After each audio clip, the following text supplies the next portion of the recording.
It rained, and it rained, and it rained.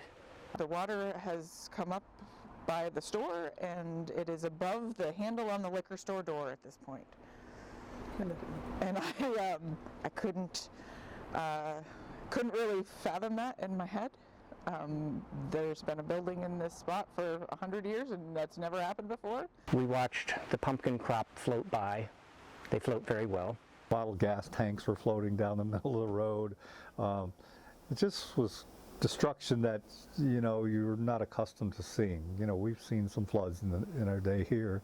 It went up, came up and went down probably within 3 or 4 hours. You know, it was as much as I had water in my house, but that was enough to have to rip out walls and replace wiring and insulation.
We were fully planted, of course, and in harvest mode, and it just devastated the farm. It was kind of a numb feeling. I had to send the highway department with the bucket loader to go to reach the bucket over their railing, because the water was now about 4 feet in there, so they could get in the bucket of the loader with their bird in its cage and bring them to safety. So they were just two of the hard-headed people. There were many more that just would not leave their house. So when we got home, we looked and saw this huge hole and nothing holding up the back of the house, which is a substantial sized room. And we thought, oh my God.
They were in total shock. You know, it was like the Walking Dead movies. You know, they just were like zombies walking up and down the road. The road was gone between my store and my home, and so we parked and walked what was left of the edge of the road to here and found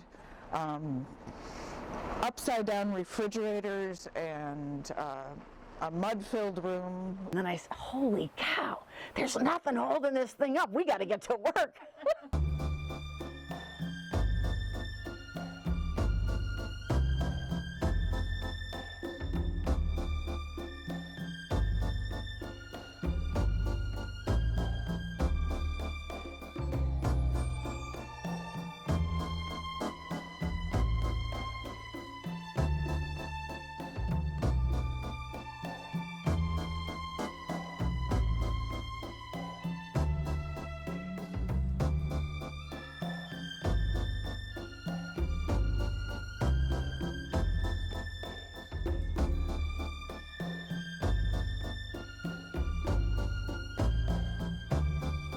There were full-size trees that went in and bent up the sides of the house and also the high tunnels, but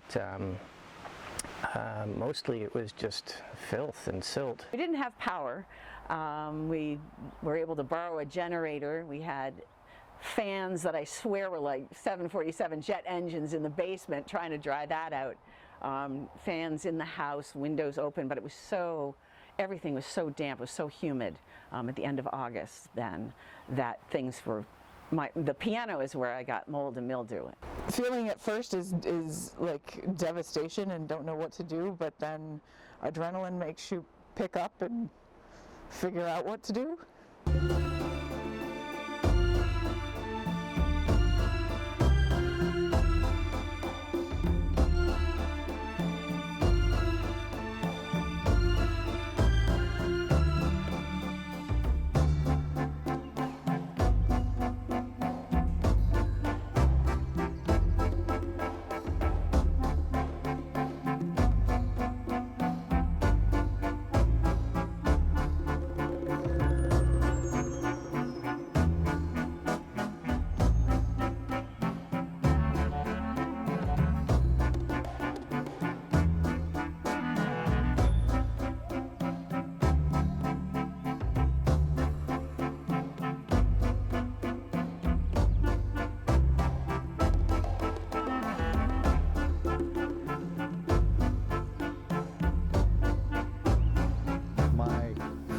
Was to make the people that live here safe first.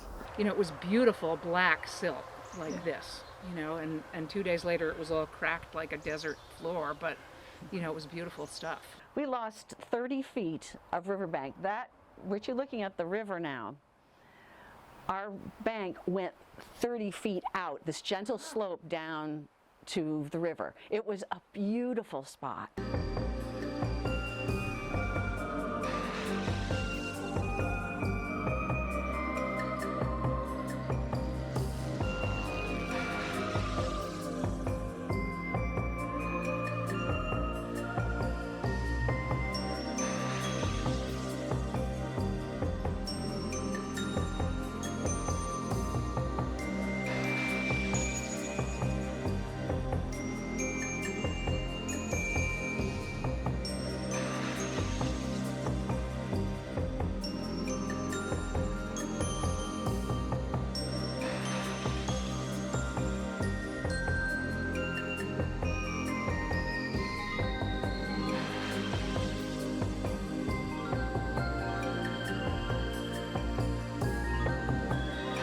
We were very fortunate, you know. There's fortunate in the aspect that we had so many people looking out for us, you know, from Albany on. And then we just continued, you know, and we're still, you know, we're still recovering, you know. It'll take years. Our tax assessment actually changed because of the amount of land that we lost. I'd say all the people that came made me feel really good. Still do.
It was surprising too who came to help.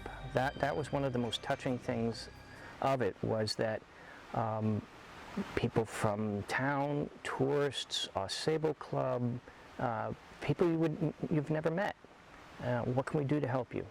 The same thing happened at the hardware store, and it was just wonderful to see what a disaster does for bringing people together.